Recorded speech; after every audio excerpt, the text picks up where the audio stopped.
I am joined by someone who has recently won the BBC Komla Dumor Award, Godwin Asediba. I don't like to see people suffer. You would go into a morgue and then you see the workers in there working without the appropriate PPEs when almost all the bodies there are almost, rotting away. I would use my power as a journalist to highlight the problem so that if there's anyone at all who is supposed to do their work properly, to do that. Also, attacks on journalists is actually a very big problem. It is. I've been attacked here and there.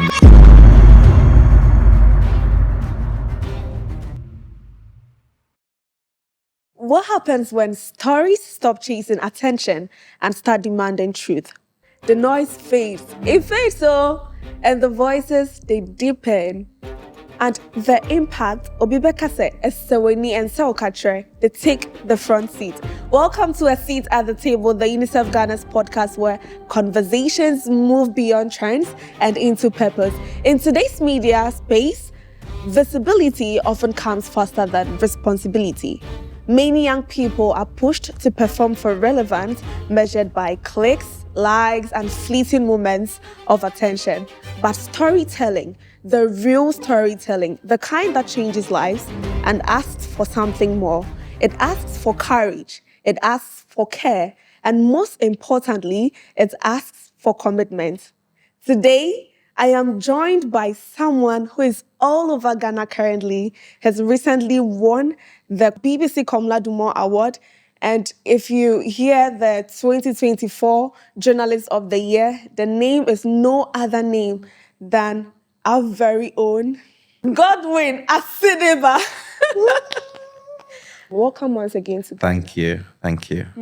It feels good to be home always. I know, right? I'm very sure that you've missed our delicacies. See, if you follow me on TikTok, I do. I made a video of me trying to prepare noodles and all of that. Because I had been eating the burgers and all of that. I was just tired. So I was like, let me just get a few things and then cook in my room because I'm a very good cook, actually. This program should have actually had the cooking setup things cook for you guys. Yeah. So we've heard Godwin, the name Godwin Asediba, behind the screens, the awards, the documentaries. Who exactly is Godwin Asediba? Wow. Interesting question. Godwin Asediba is a young, passionate journalist who has dedicated his life into impactful storytelling. Impactful in the sense that I always feel very much okay, or I feel satisfied when I'm able to highlight the problems of people and then I finally see them get results and smile to the result as well. I like to keep my space to myself. I'm very hardworking. All the awards didn't come, just because I'm relaxed or I had to put in a lot of work. And I think it's all backed by the passion that I have for the job as well. And also backed by prayer. I'm very prayerful too. So that's who Godwin is in few words. In few words? Yeah. Godwin, how did you start this whole storytelling thing? Do you really want to know? When you actually started, when you started, I was like, oh, this was me like some 5 years ago auditioning somewhere to be an entertainment presenter because I got that vibe. See, I would go for auditions here and there. I was in GJA then. That should be in 2014. KJ is my school too. Oh, really? Yeah. I saw there. Yeah. See, your future is promising. I tap into that. Yeah. So whilst I was in school, I felt like I needed to work. There was something in me that was burning. I needed to bring it out. So when I hear of any audition, I'll go. Sometimes they get to pick me. Sometimes they don't pick me. And I was doing the presenting and also acting as well. So I did few TV commercials here and there.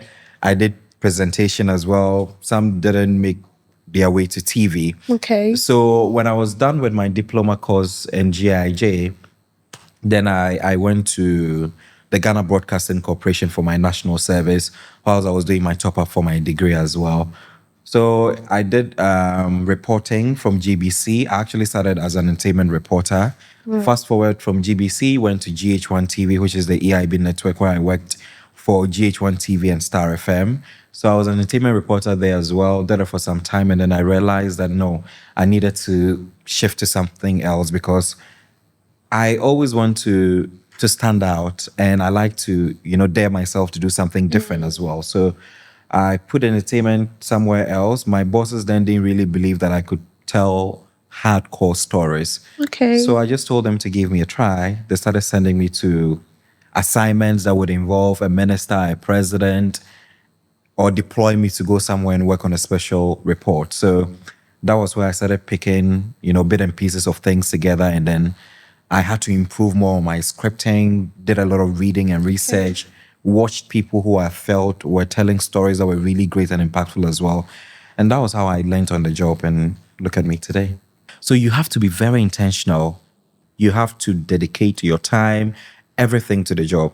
Let's say you are working on a story today and you are investigating on an issue that has to do with a child who has been defiled, and you are following up on this story.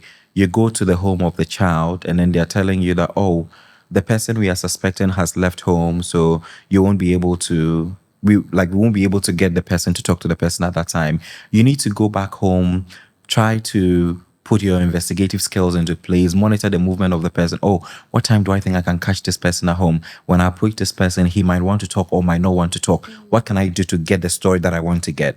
You need to put the planning in place, be very intentional how you intend to approach the person so that the person will not blow up, flare up, and be angry.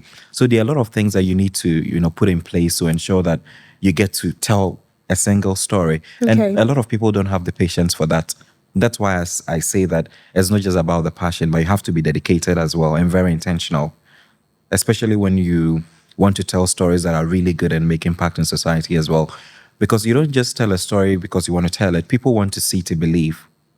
So you need to go through the right directions or the right channels to ensure that all the information that you are getting is going to add up to make your story meaningful and interesting as well.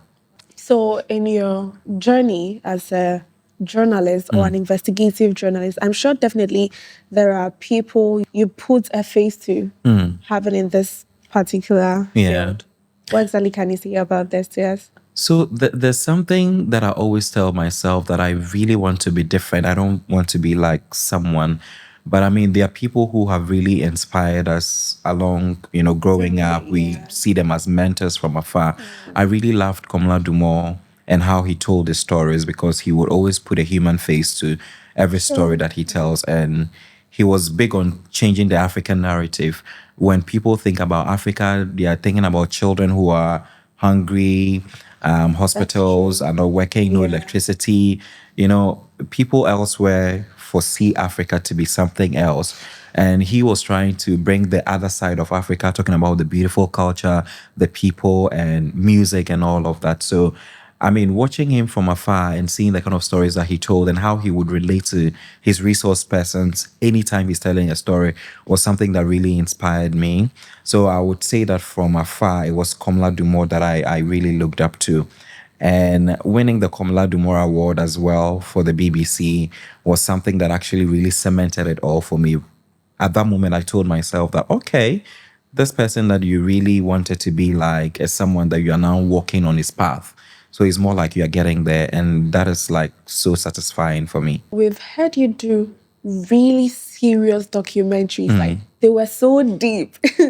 When I watched some of the documentaries, and even I think almost everyone from my Which of them is your favorite? Like, okay, so there was one where you went to the northern region. It was about a girl child and then some other young people. Dreams in Shambles. Dreams in Shambles. Yes, that story actually won me the Journalist of the Year. It was really intriguing. I mean, even though it was emotional, but it was intriguing. That is like one of my favorite documentaries. And that wasn't actually the story that took me to the northern region. What really did? I was there to work on a story. It had to do with education, something about girls who weren't going to school. It was for an organization. It was a private thing. And when I got there, I saw the girls walking to school without uniforms, and they were just hopping on the sand because, the northern part of the country can be really hot, especially around March. So I asked the fixer what was going on, and he told me they were going to school, and this was like a 3-year-old girl who had like a child and had another friend who was 4 years, and because she won't be able to carry her other sibling, she had to give it to the other friend. So the other friend was carrying one, and then she is also holding to another one, and then they are all going to school. Mind you, the little one was not admitted in school. It's just because the parents are going to the farm, so the small girl will have to take care of the siblings, and she has to go to school. So then what will she do? Take the kids to the school as well. And once they get to the classrooms, these children will be crying, they'll be distracting her. The teacher sometimes will have to carry the children. And when you watch the documentary, you get to see that the child that I highlighted, she's called Wumbi. She was distracted throughout the whole lesson process. And it wasn't just her. There are quite a number of girls in the same classroom who were going through the same situation. I was like, no, this is a story that I think should be told. And when I told the story and I quickly premiered it on TV, a lot of people were touched about it, and they got some sort of aid. And like I always say, the impact is what matters at the end of the day. An individual came through and showed that they were cooking for the children all the time, and that actually encouraged the numbers. So a lot of children were coming to school because when they come to school, they know they'll get food to eat. These children before would come to school without eating anything, and they'll just have to close around 2 p.m. before they can have, should I say, breakfast or their first meal. You know, you can't go to the classroom and be hungry. You find them yawning all the time, and it was just really sad to tell. And I like the fact that they touched the right people to come in and help as well. The Ghana Education Service then also reacted to the story and promised that they were going to do something about the situation. I've been in touch with them for some time now, and things are going pretty well, but I'm sure they still need a lot of help. And one thing you need to have as a journalist is that you need to be quick on your feet. You need to you need to have an eye for a story, or you need to have a nose for. You need to be able to sniff the story when it's around. Most of the stories that you've had a documentary on, a lot of journalists shy away from them. So what really drives you? I don't like to see people suffer. You would go into a morgue and then you see the workers in there working without the appropriate PPEs when almost all the bodies there are almost, rotting away. It doesn't sit well with me as a person to go into such a space and then see something like that happening and be quiet about it. I would use my power as a journalist to highlight the problem so that if there's anyone at all who is supposed to do their work properly, to do that. After that story was told, they did some minor renovation works in there. 2 years later, I had to go back in again. It was not an easy one for me because going there the first time was traumatic. Yeah, I heard you say that. Yeah, I went through a lot to overcome the visuals because I kept on getting flashes all the time, especially at night. So going back again 2 years later, reawakened everything and even multiplied the whole feeling. But was it necessary to do it? Yes. Once I tell the story and then it gets the attention and then it gets the right people to do what they're supposed to do, that's the only thing that gingers me to want to tell the story. Okay. Yeah. So with the people whose stories you keep telling, how do you keep their dignity intact and still portraying their challenges? I mean, telling a story involves a lot of things. First, you need to build a rapport, a very good one with the person that you're telling the story. You need to allow the person grow to trust you, to want to speak out.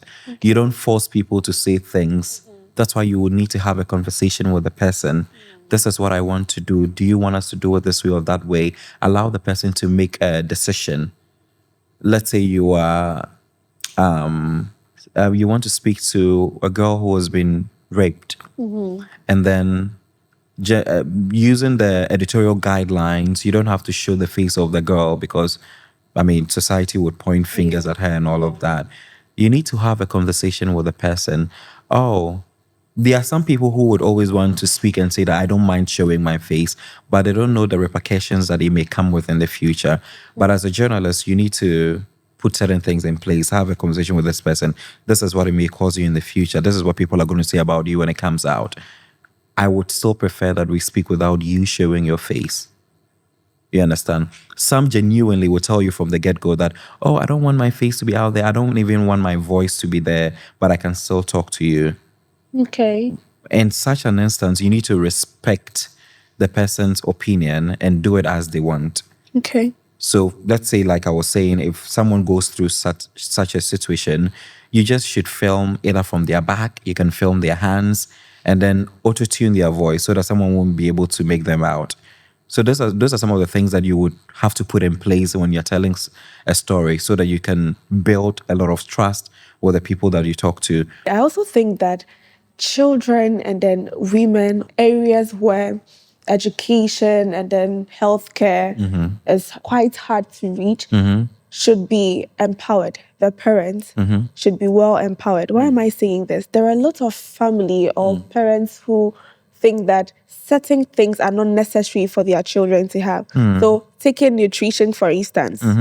So if I give you banku protein, the soup is very small or just pepper, that's enough. No fruits, nothing. More like a balanced diet. Exactly. But that also falls on education because you don't expect a mother who is in a rural, like a typical rural community, to know something about balanced diet if they are not being taken through education. So that is why I mentioned empowerment. Exactly. So if they are well empowered. And it also comes back again to the authorities. What are they doing about that?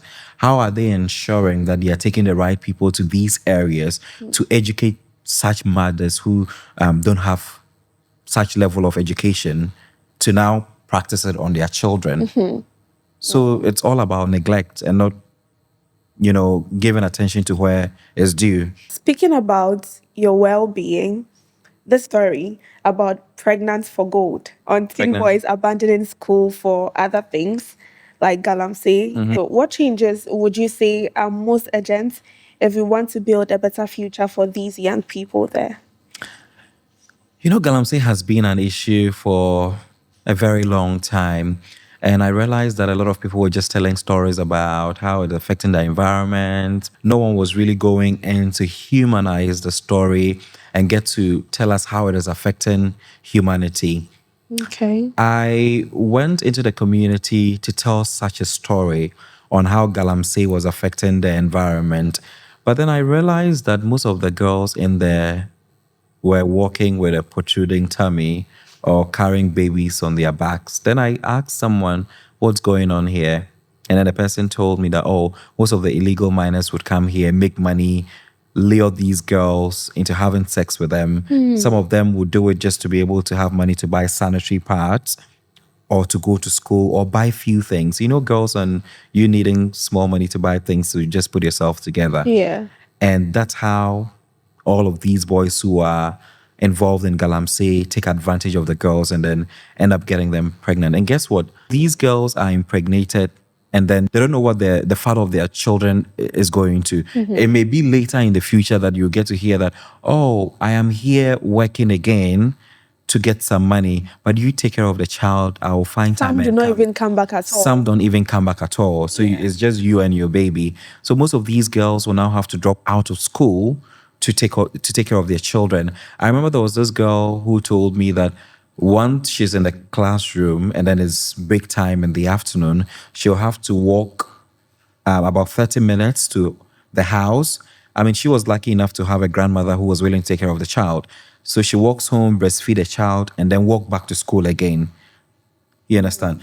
She was fortunate enough to return back to school because she knew what she wanted for herself in the future. But there are others, once they become pregnant and then they give birth, they don't want to go to school again because they feel they'll be mocked. In your journey as a journalist, what are some of the challenges you've gone through?